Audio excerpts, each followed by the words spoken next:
కల్వర్ టెంపుల్లోనే ఉన్నాను. ఒకడు నాకు ఫోన్ చేశాడు, అయ్యా అయ్యగారు మీ గురించి ప్రార్థన చేయమన్నారు కల్వర్ సతీష్ అయ్య గారు అని చెప్పి నాకు కాల్ చేశాడు ఒకడు. ఆడికి నేను ఎట్ట తెలుసుద్ది ఊరికే. ఇప్పుడు మీరున్నారు, అదే నేను ఫోన్ చేయొచ్చు సార్ మీ గురించి కల్వర్ సతీష్ గారు అయ్య గారు ప్రేయర్ చేయమన్నారు సార్, మీ కుటుంబం బాగుండాలని చెప్పి నేను కూడా మాట్లాడొచ్చు ఊరికే ఒక మాట. అవునవును.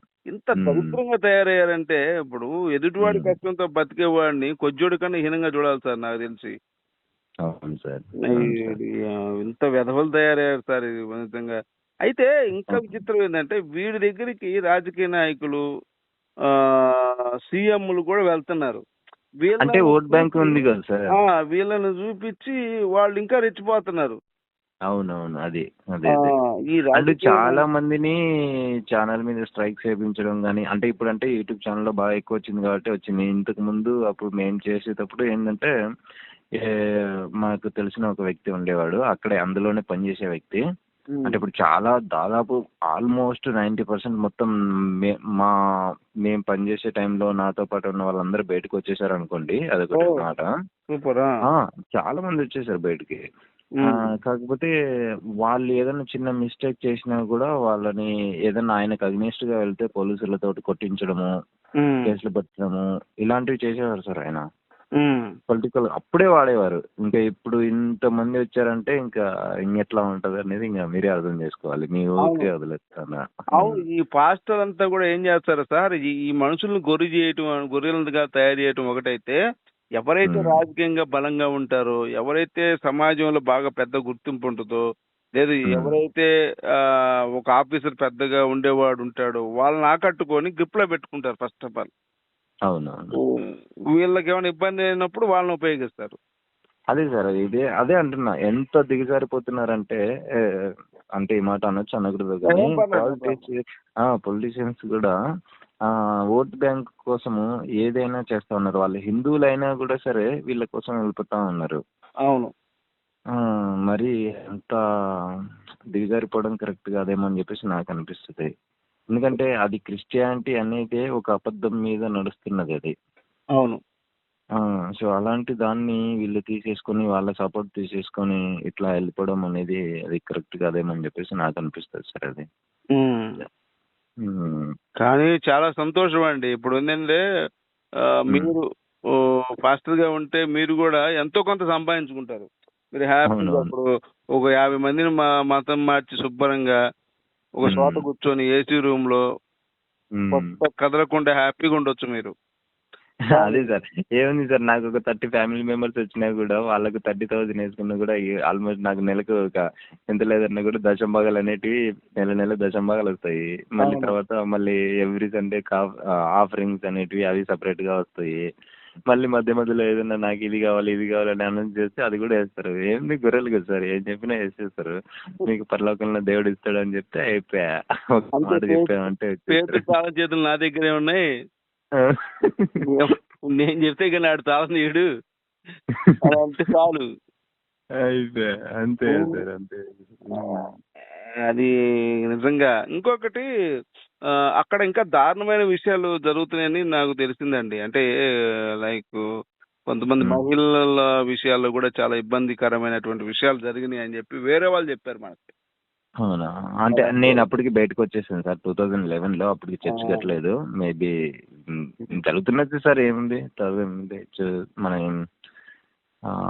దాంట్లో పెద్ద ఆశ్చర్యపోవాల్సిన ఏం లేదు సార్. క్రిస్టియన్సే చెప్పుకుంటారు కదా సార్. మొన్న వీకేఆర్ అతను ఏం చెప్పారు, అది శాలేం రాజు గురించి, మొత్తం నీ చిట్ట మొత్తం ఉంది, నీ ఛానల్, నీ కొడుకు ఎవరిని లేపుకెళ్ళాడు, ఏం చేశాడు, ఇవన్నీ అని చెప్పేసి ఆయనే మాట్లాడాడు కదా. మనం కాదు కదా, హిందువులుగా ఏం మాట్లాడలేదు కదా, క్రిస్టియన్సే మాట్లాడారు. సో అలాంటి దాంట్లో జరిగినప్పుడు ఇది ఇంత పెద్ద దాంట్లో జరగలేదు అని చెప్పడానికి పెద్ద ఏమంటారు వింత ఏం లేదు. ఇది పెద్ద మాఫియా అండి. అవును సార్, పెద్ద మాఫియా సార్ అది. నిజంగా మనం నిజంగా వీళ్ళని ఎదిరియకుండా మనం కూడా ఒక దుకాణం పెట్టుకుంటే వాళ్ళకన్నా హ్యాపీ బతుకుతామండి. అవును సార్, ఎందుకు సార్ ఈ బూతులు తినడము, ఈ స్ట్రైక్లు వేసుకోవడము, వాళ్ళతో వీళ్ళతో మాట్లాడడం ఎందుకు సార్? అందుకే మీకున్న నాలెడ్జ్ కి మీరు కూడా ఒకటి స్టార్ట్ చేయండి చర్చ అంటున్నా. యూట్యూబ్ ఛానల్ పెట్టేసి దేవుడు నాతో మాట్లాడాడు అని చెప్తే చాలంతే, ఏముంది సార్? అంతే. ఉమ్. డైలీ మాట్లాడాడు, తెలుగు కూడా వచ్చు ఆయనకి, తెలుగులోనే చెప్పాడంటే కూడా నమ్ముతారు వాళ్ళు. ఫ్రిడ్జ్ లో పెట్టుకుని ఉమ్. వస్తారు మెదడు, ఏమని నమ్ముతారు. అవును. ఉమ్. మొత్తానికి జనాల్ని అయితే బాగా అమాయకుల్ని చేసేసి వాడుకుంటా ఉంటారు సార్ వీళ్ళు అంతే. అంతే సార్, ఫాస్ట్ అవ్వాలంటే వాడికి ఏ విధమైనటువంటి అర్హత అవసరంలా, వాడికి డబ్బు మీద యావ, ఉమ్, ఉమ్. ఉమ్. సమాజాన్ని గుప్పులో పెట్టుకోవాలనే ఒక కోరిక, ఉమ్. రాజకీయంగా ఎదగాలనేటువంటి కోరిక, ఏమండి, ఏ పని పాట లేకుండా హ్యాపీగా ఎదుటివాడి కష్టంతో బతకాలనేటువంటి దృఢ సంకల్పం ఉంటే చాలు, అవును సార్. హ్యాపీగా బతికేస్తారు. ఈ జనాలు కూడా గొర్రెల్లాగా అలాగే తయారయ్యారు. అది ఏ హిందువులు కానీ క్రైస్తవులు అంటే కానీ వీళ్ళు కానీ. జనాలు ఏంటంటే సార్ వీళ్ళు బైబిల్ చదవరు సార్ వీళ్ళు. వాళ్ళు క్యాలెండర్ ఇస్తారు, ఆ క్యాలెండర్ గోడకు అతికించేసుకొని ఈ రోజు యొక్క వాగ్దానము ఇది ఓకే అని చెప్పేసి అలా వెళ్ళిపోతా ఉంటారు. అంతేగాని ఆయన చెప్పింది ఏంది, ఇది బైబిల్లో ఉందా లేదా అని చెప్పేసి ఆలోచించేంత కెపాసిటీ వీళ్ళకి లేదు. అంత డీప్ గా వెళ్ళిపోరు వీళ్ళు. మీకు ఆయన చెప్పాడంటే ఓకే. మీకు శాలరీ బేస్డా సార్ యాక్చువల్ గా? అవును సార్, సాలరీ బేస్డ్ సార్ నాకు. ఎంత ఇస్తారు? అప్పుడు నాకు 5,000 ఇచ్చేవారు సార్. ఓకే. అప్పుడు నాకు 5,000 ఇచ్చేవారు. ఆ రోజుల్లో కనీసం 100 మంది పని చేస్తారుగా? ఏంటి 100 మంది సార్, ఇంకా ఎక్కువ. అంటే మాదేంటంటే సాటర్డే సండే వచ్చే వాళ్ళు వేరే ఉంటారు. వాళ్ళని సిఎస్టీ అంటారు, కలవరీస్ సోల్జర్ టీమ్స్ అని చెప్పేసి అంటారు. ఫుల్ టైం చేసే వాళ్ళని ఆర్మీ అంటారు. సో నేను ఫుల్ టైం చేసేవాడిని కదా, సో నేను ఫుల్ టైం చేసేవానికి నాకు కొంచెం రెస్పెక్ట్ ఎక్కువ ఉంటుంది అనమాట. వీళ్ళు ఏంటంటే సాటర్డే సండే ఓన్లీ వాలంటరీగా వచ్చేసి చేసుకొని వెళ్ళిపోతారు. బట్ వీళ్ళకేం డబ్బులు ఏమి ఇవ్వరు. అత్త కూడా ఉంది. వీళ్ళకేం డబ్బులు ఇవ్వరు, ఊరికే వచ్చేసి వెళ్ళిపోయి చేసేసుకొని వెళ్ళిపోతారు అంతే. ఫుల్ టైం చేసే వాళ్ళకి మాత్రం 5,000 ఇస్తారు అనమాట. 5,000 అంటే మీ కుటుంబం ఎలా గడుస్తుందండి? అంటే అదే చెప్తున్నా కదా సార్, అప్పుడు నేను కూడా గొర్రెగా ఉన్నాను కదా, దేవుని మీద ప్రేమతోటి నేను కూడా ఇంకా దేవుని సేవ చేస్తున్నానన్న భ్రమలో ఉండేసి. ఆ భ్రమలో ఉంచుతారు అంతే, మీరు మనల్ని ఉంచుతారు అంతే.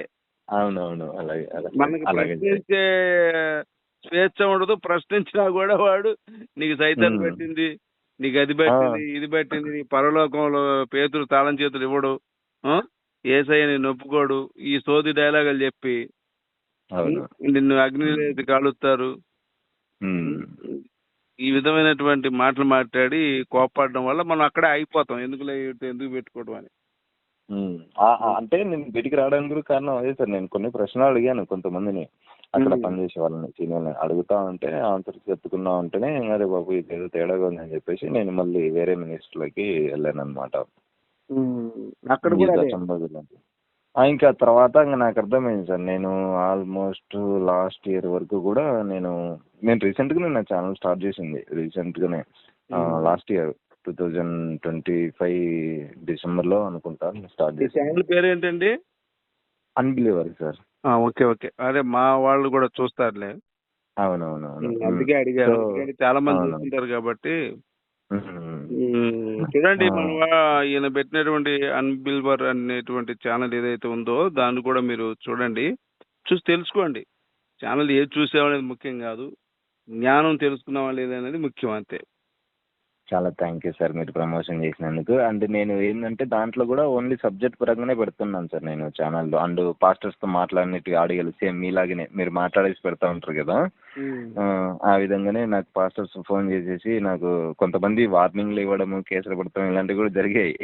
కానీ వీళ్ళు మరి దేవుని సేవ చేస్తున్నాను, దేవుని సేవ అనేటోళ్ళు మళ్ళీ ఈ కేసులు పెడతాం, వార్నింగ్లు ఏంది నాకైంది అర్థం కాదు. మరి నేను ఒకటే ఛాలెంజ్ చేశాను, నా ఛానల్లో లింక్ కూడా ఫోన్ నెంబర్ కూడా నేను పెట్టాను. మీరు దమ్ముంటే నాకు ఆన్సర్ ఇవ్వండి అంతే. అదొక్కటే సార్ నేను పెట్టాను, ఓపెన్గా పెట్టేశాను నేను అంతే. నేను రావడానికి కారణం ఏంటంటే I want baptism right now, conditional supply. నాకున్నటువంటి 420 ప్రశ్నలకి జవాబు ఇవ్వండి, నేను బాప్టిజం తీసుకుంటా.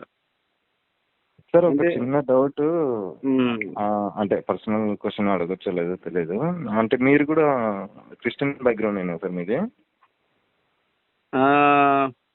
నేను ఎక్కువ నిజాలు చెప్పను, అలాగని ఎక్కువ అబద్ధాలు చెప్పను. ఓకే, పర్లేదులే సార్, స్కిప్ చేయండి. ఇక నేను అంతే ఊరికే అడిగాను అంతే, అంతే అంతే మనకు కొన్ని తెలియదులే. కొన్ని ఆ. అడగకూడదండి. అదే అదే అదేలే. నేను పౌలు అంటే నాకు సార్. చెప్పారు, అందుకని నేను అడిగాను అంతే. ఓకే ఓకే నేను సార్. పౌలు భక్తుణ్ణి. ఆయన ఆయన బాటలో నడుస్తున్నటువంటి పౌలీయుణ్ణి. Okay okay okay sir, okay sir. అది. ఆయన ఎక్కడ పోతే అక్కడ అదే. ఆడికేంటి వాడికి పరిచయం చేయాలి. ఆధారాలతో పని లేదు, ఏం చెప్తే అది ఆ, వినాలి అంతే. అంతే. నేను చెప్పాను, నువ్వు వినాలి అంతే. వినాలి అంతే. అంతే. డైరెక్ట్ దేవుడు నాతో మాట్లాడాడు, నువ్వెవరు మాట్లాడాడు. అటు చెప్పడానికి. అది. అంతే అది. కదా సార్. అది ఏ భాష అంటే నా భాషలోనే అంటాడు. ఆ, అంతే నా ఇష్టం రా భయ్ అంటాడు. అంతే అంతే అది దీనికి లాజిక్ ఉండదు సార్. అంతే ఇక అంతే అంతే అంతే. మనం అది. నేనైతే వాస్తవంగానే ఉమ్, అవును కాదు అని చెప్పే పరిస్థితులు లేను. సార్ అయితే ఒకటి ఏంటంటే సార్, ఇప్పుడు నేను ఛానల్ స్టార్ట్ చేయడానికి గల మెయిన్ రీజన్ ఏంటంటే, వీళ్ళని మనము ఆ, ఎలా ఆపొచ్చు సార్? అంటే ఆపడానికి చేయాలంటే ఏంటి? ఎందుకంటే బైబిల్లోనే క్లియర్గా, అది నేను బైబిల్ స్టడీ స్టూడెంట్ కాబట్టి నేను చెప్తా ఉన్నాను.